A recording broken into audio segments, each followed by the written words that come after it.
Presiden Joko Widodo memantau perkembangan pembangunan Istana Kepresidenan di Ibu Kota Nusantara. Presiden juga melihat langsung persiapan 17 Agustus yang akan digelar di IKN. Jokowi menegaskan pembangunan tahap 1 IKN saat ini sudah mencapai 80% dan siap melaksanakan upacara bendera 17 Agustus 2024. Di sela kunjungannya, Jokowi juga bicara soal mundurnya Kepala Otoritas IKN Bambang Susantono dan wakilnya Doni Rahayu, dikaitkan dengan perkembangan investasi di sana. Presiden yakin mundurnya dua pejabat itu tak berdampak pada minat investasi di IKN. Khawatir nanti ada dampak ke investor asing atau Enggak. Ini hanya nggak ada masalah ya Pak? enggak ada masalah. Pak Doni juga dinilai sebagai keputusan. Gimana? Pak Doni juga Pak, apakah menjadi Belum, Pak Doni belum. Cukup ya kalau Hingga saat ini pembangunan wilayah IKN diklaim telah mencapai 80%. Pembangunan Istana Presiden telah mencapai 74%, sedangkan perumahan menteri telah selesai 90%. Sementara fasilitas lainnya, lapangan upacara progresnya telah mencapai 56%. Hunian ASN ditargetkan 47 tower selesai pada Juli mendatang. Sedangkan akses utama jalan tol, progresnya rata-rata telah mencapai 70%. Pada akhir Juni atau awal Juli 2024, Presiden Jokowi siap menempati IKN. Sementara untuk ASN, Mendagri Tito Karnavian bilang, bila mereka ke IKN akan jadi prioritas mendapatkan promosi jabatan.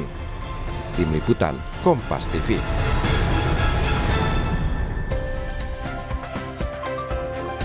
Presiden Joko Widodo akan menempati Ibu Kota Nusantara pada akhir Juni atau awal Juli 2024. Lalu apa saja yang perlu diperhatikan sebelum IKN mulai ada kehidupan?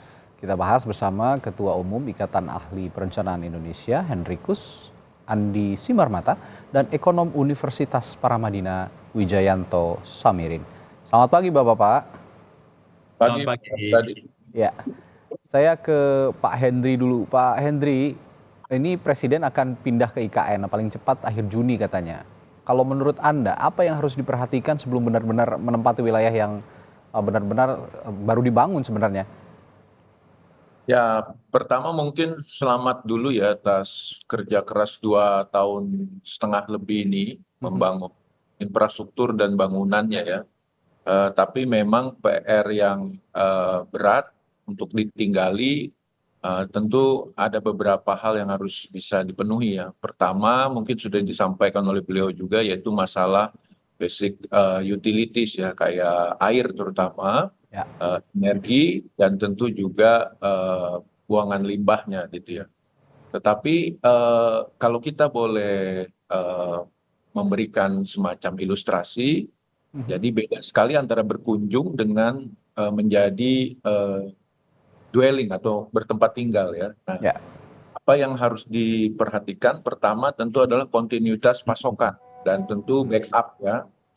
Nah, tapi kalau hanya presiden dan beberapa orang, 100-200 orang itu mungkin masih manageable untuk kita menyiapkan backupnya. Tapi kalau nanti sudah sampai pada ribuan orang, maka harus ada satu sistem supporting yang betul-betul bisa disiapkan. Jadi persoalan utama yang harus dipastikan adalah kontinuitas pasokan tersebut.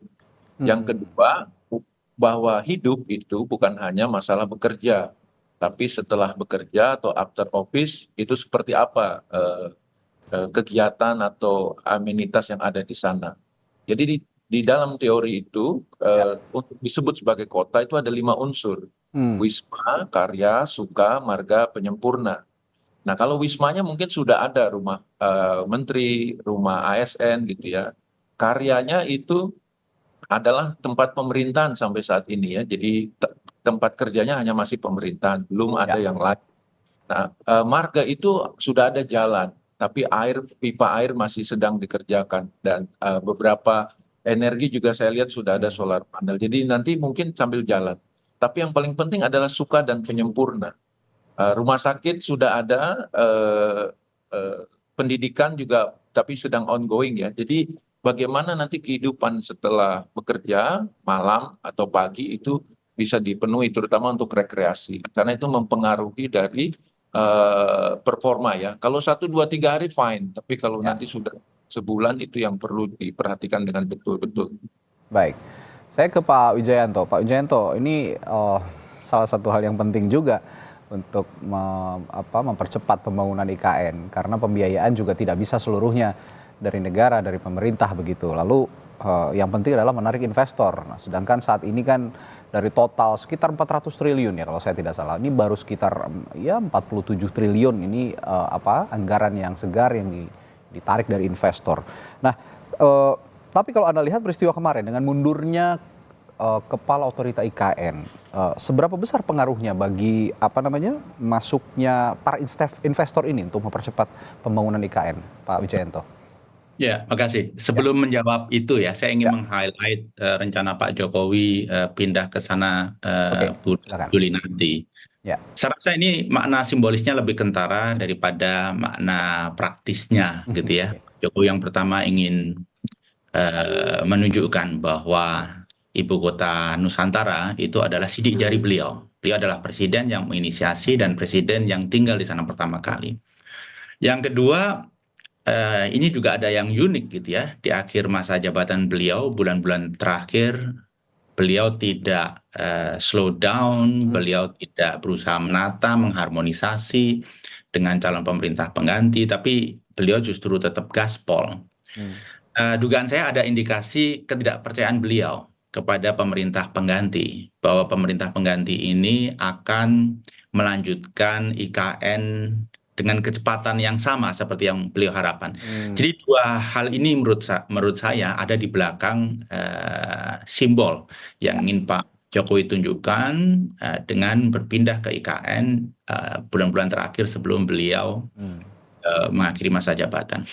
Terkait dengan minat investor, saya rasa investasi yang sudah masuk ke IKN itu pun tidak bisa kita anggap sebagai investasi murni. Oke. Karena investasi-investasi ini link ke APBN juga. Misalnya, apartemen-apartemen yang dibangun itu, investor mau invest di sana karena pemerintah menjamin akan menyewa penuh seluruh unit selama 25 tahun, 30 tahun. Ya. Bagi investor, ya ini ada guaranteed IRR, nggak ada risiko. Kemudian investasi air misalnya, ada take or pay. Jadi sudah ada guaranteed revenue dari pemerintah. Kemudian ada investasi yang tukar guling dengan aset di Jakarta, tukar guling dengan kebijakan yang dikeluarkan pemerintah pusat. Jadi kalau kita sebut investor real itu masih sangat minim, gitu. Nah, memang risikonya, Mas, ke depan IKN ini sangat tergantung kepada APBN. Terkait dengan investasinya, terkait dengan biaya operasionalnya, terkait dengan insentif yang membuat masyarakat, yang membuat ASN mau tinggal di sana. Tadi kan sudah disebutkan akan prioritas promosi, akan dapat insentif gaji tambahan, dan sebagainya. Ujung-ujungnya semua ke APBN. Ini tentunya sangat memberatkan. Tadi Mas Simamarta menyebut 5 hal tadi ya, hanya 1-2 yang terpenuhi. 4-nya dipenuhi dengan apa? Dengan insentif yang mahal. Ujung-ujungnya bersumber kepada APBN. Nah, inilah Mas, kenapa belum tentu dan bahkan hampir pasti pemerintah mendatang itu tidak akan melaksanakan IKN sesuai dengan speed, size, schedule yang diharapkan Pak Jokowi. Karena ada begitu banyak keterbatasan. Fiskal salah satunya dan ada banyak keterbatasan yang lain. Ya, dengan beban fiskal yang begitu berat untuk APBN, apa skema yang bisa ditembus kira-kira Pak Wijayanto untuk kalau memang sekarang IKN ini sangat bergantung kepada APBN? Saya rasa harus lebih realistis gitu ya. Karena kalau tetap ambisius seperti ini dan itu tidak bisa terwujud, ujung-ujungnya justru bisa mangkrak. Sehingga supaya tidak mangkrak, apa yang perlu dilakukan? Rescheduling, resizing, refocusing. Jadi rencana itu harus disesuaikan dengan fakta di lapangan. Kita nggak punya uang, tidak boleh memaksakan diri. Kita sudah mempunyai kapasitas berhutang yang sangat minim, gitu ya. Kalau pemerintah berhutang terus-menerus, menerbitkan surat utang negara terus-menerus, maka bunga akan tinggi dan investor tidak akan percaya lagi. Jadi memang satu-satunya jalan harus resizing, refocusing, dan rescheduling begitu. Upaya menarik investor, saya rasa makin sulit untuk menarik investor masuk dalam situasi global yang seperti ini.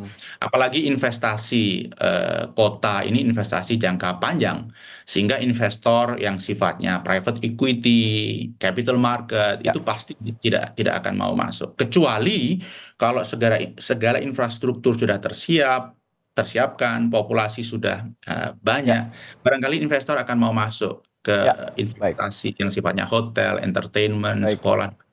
Baik, Pak Hendrikus, saya tanya lagi soal Pak Ridwan Kamil yang sebelumnya sebagai kurator IKN ini bilang butuh 25 tahun agar IKN ini dibangun sesuai konsep. Nah, perkiraan 25 tahun ini termasuk cepat atau memang jangka waktunya selama itu, Pak Hendrikus? Ya, memang membangun kota itu bukan sprint ya, tapi maraton. Oke. Karena itu saya juga sepakat tadi masalah kecepatan tadi mungkin ada baiknya mulai dikurangi, bahkan kalau boleh kita lihat kembali ya apakah bangunan yang sudah terbangun atau sedang dibangun ini betul-betul efektif atau enggak. Mungkin kita perlu, sebelum saya menjawab waktu ya, mungkin kita menyarankan untuk bikin placemaking dulu ya. Jadi bangunan itu tidak akan bernilai apa-apa kalau tidak ada sense of belonging dari orang yang di sana.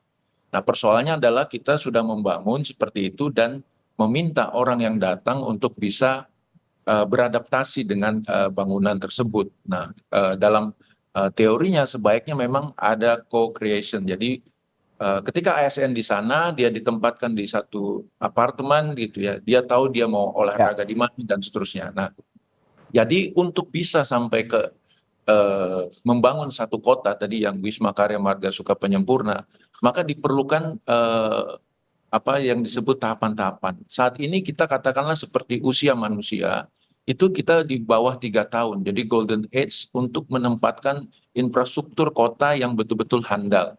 Karena dari sini nanti kita sudah mulai tahu bahwa apa yang masih kurang gitu. Jadi jangan terus digenjot semua, tapi lihat dulu.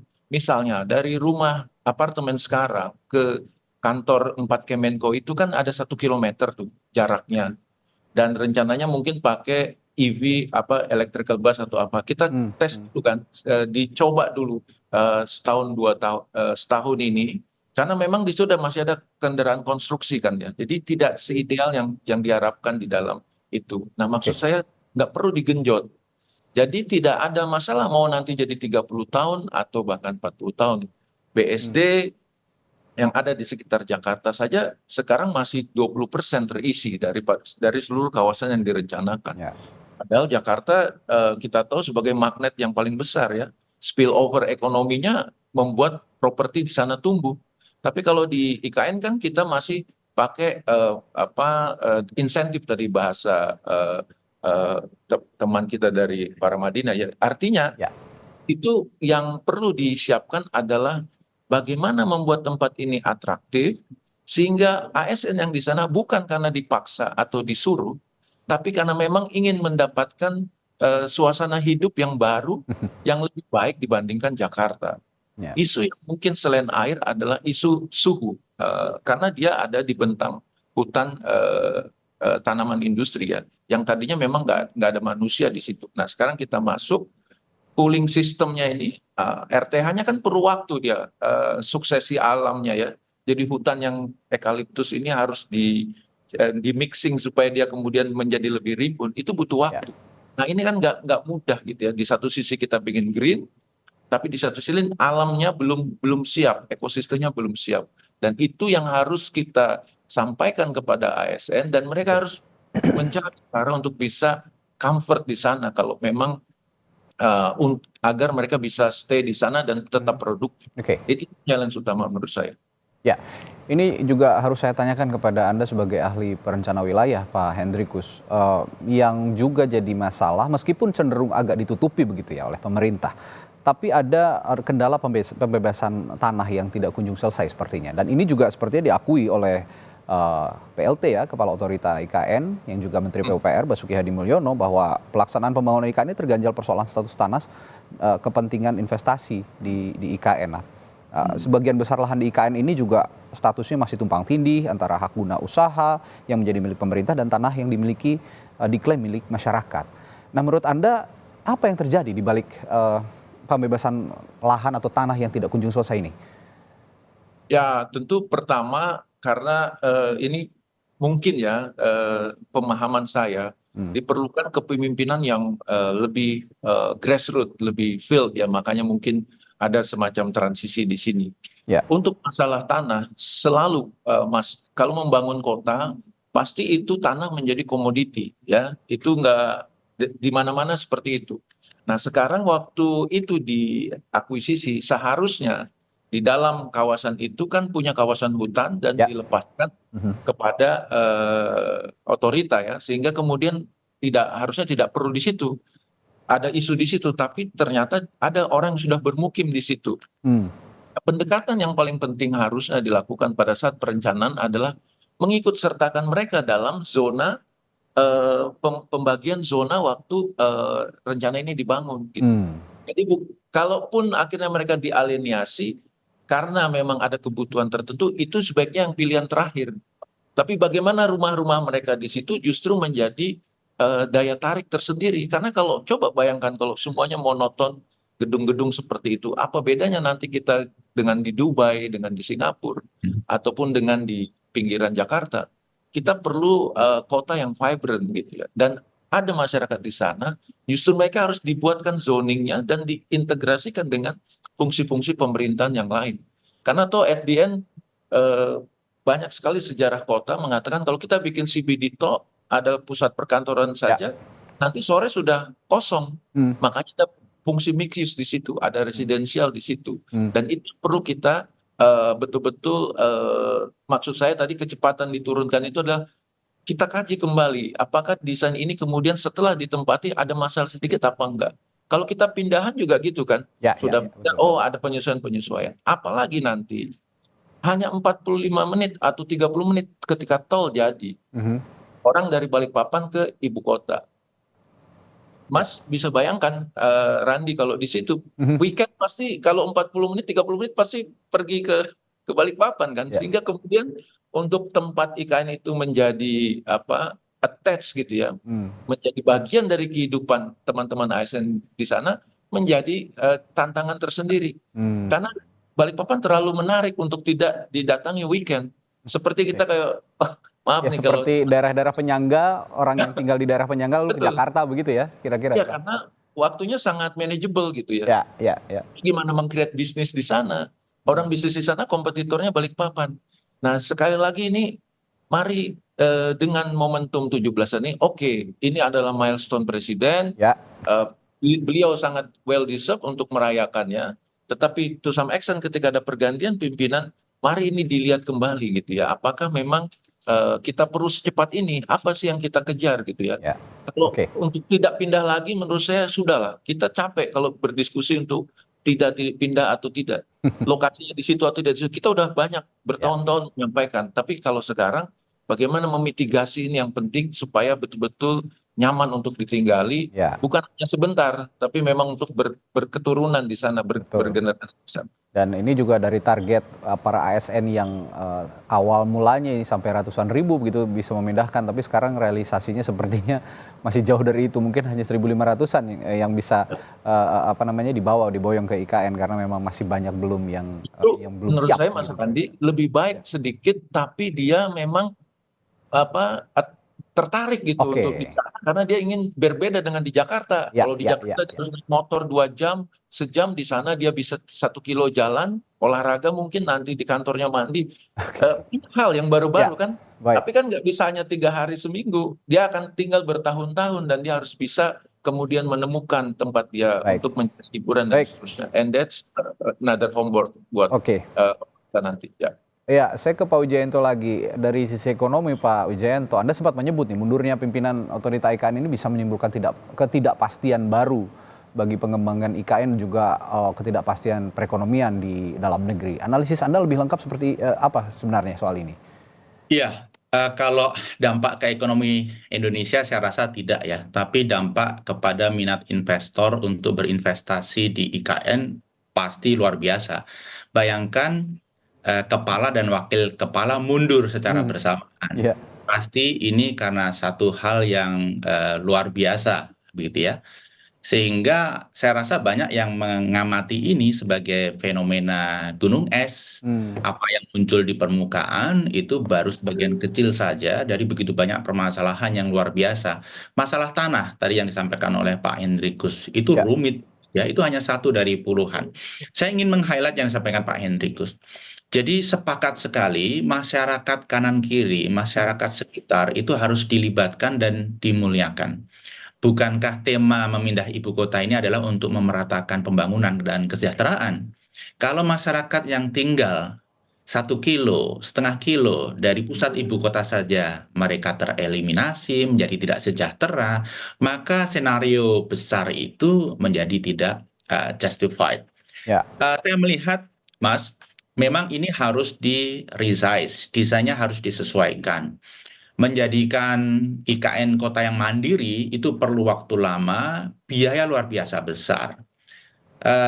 Redesign yang memungkinkan ya seperti apa yang tadi sudah disinggung oleh Pak Hendrikus. Jadi kota masyarakat tinggal di Balikpapan, kemudian IKN dijadikan murni kota administratif saja. Bahkan nanti mayoritas penghuni IKN commute dari Balikpapan ke IKN, saya rasa itu sesuatu yang normal saja. Ada begitu banyak kota di mana hal seperti itu terjadi di dunia ini.